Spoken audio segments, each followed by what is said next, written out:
Hello again mga kagako say Tachi. I hope excited ang lahat for another videos, no? Another session natin for today, and we are going to talk about verbs, no? We have two types of verbs today, and that will be for waking up and sleep. Okay, so how do we say to wake up and to sleep, no, in Japanese language? Okay, so also we're going to talk about time. So how do you tell time in Japanese? So that will be the focus of our discussion. Okay, so our can do is you'll be able to ask and answer questions about what time do you get up and what time do you sleep. So these are the two verbs na I think lagi natin ginagawa, verbs that are mandatory for us every day to wake up and to sleep.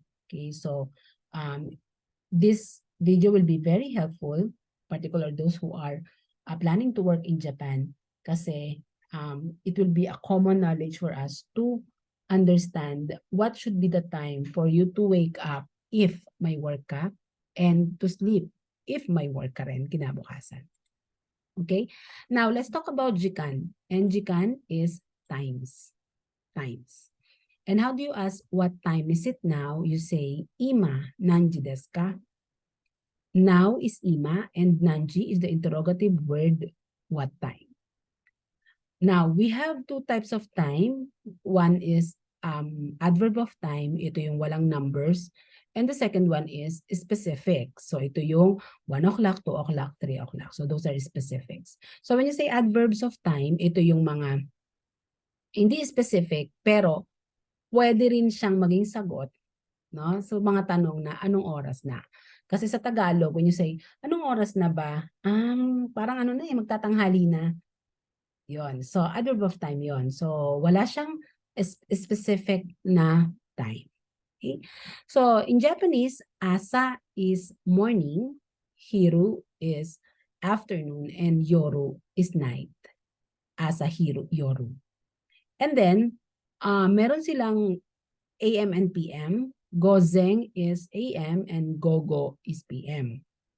Now, medyo weird lang kasi when they put the gozeng and the gogo, it comes before the time. Katueba, 1 o'clock PM, that will be gogo, then you put the time. Gogo ichiji. So medyo baligtad, no? Sa atin, ang PM at AM is after the time. Then, kailangan lang natin matutunan yung frequency of time, which is G. Ilalagay mo lang siya sa bilang. For example, ichiji, 1 o'clock. Niji, 2 o'clock. 3 o'clock, sanji. 4 is yoji. Careful tayo. Sa 4 o'clock, tinatanggal natin yung N. You do not say yongji, but rather you say yoji. 5 o'clock, goji. 6 o'clock, rokoji.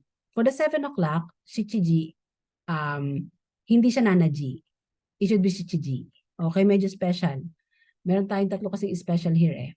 So, si yoji, si shichiji. Then for 8 o'clock, we have hachiji. 9 o'clock is special. You only say kuji. You do not say QG. Okay, so ito yung mga tatlong dapat natin tandaan.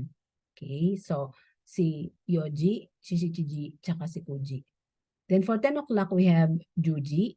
For 11, we have juichiji. For 12, we have juniji. Yeah, it's very easy. Kung paano ka lang magbilang, you add G. Because G means o'clock. Now, just be careful for those tokubetsu or special, si 4, si 7, at si 9. May mga special kasi silang readings. Okay? Jakyotsukete kudasai. And then, so yung ating interrogative word na nanji.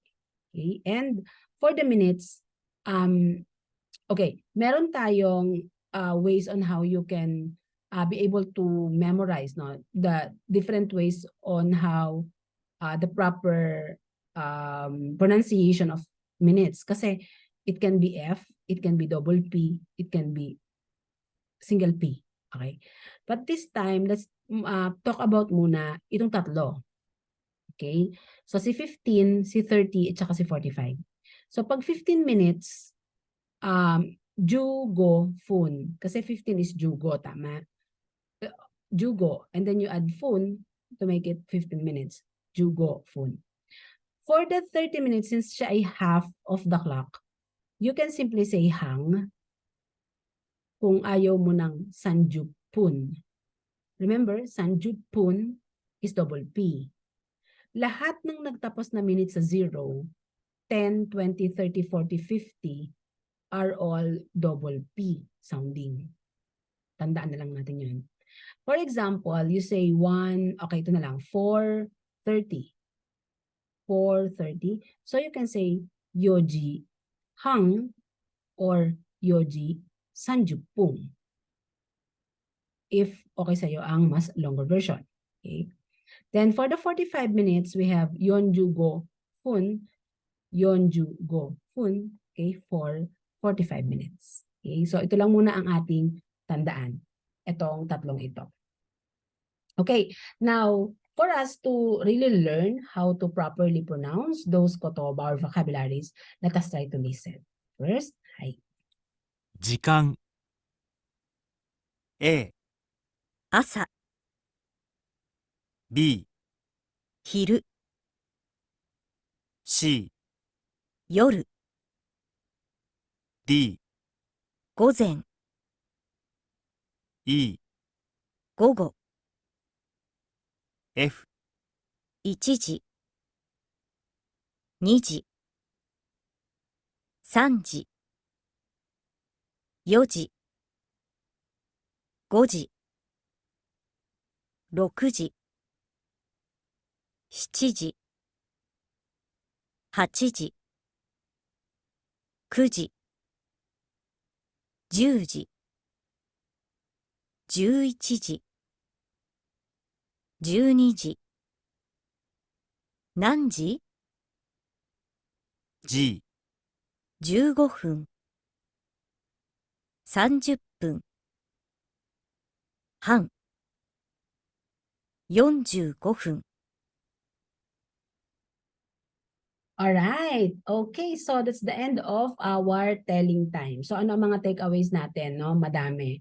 Una, when you're telling o'clock, you need to be very careful with number 4, 7, and 9. Kasi they have specific counting, they have specific pronunciation for those numbers. So it will come naturally to you kapag na-encounter nyo si 4, si 7, and si 9. Next, another takeaway I think is the placement of the gozeng and the gogo. Wherein, baliktad sa English, no? We put AM 1 o'clock or PM 4 o'clock, no? In Japanese. And also, for the minutes, you can say F, double P, or P. Next time, we will have exercise using our adverbs of time and time. So that will be our next session. Thank you, minasan. Otsukare-sama desu. Bye-bye. Mata ne.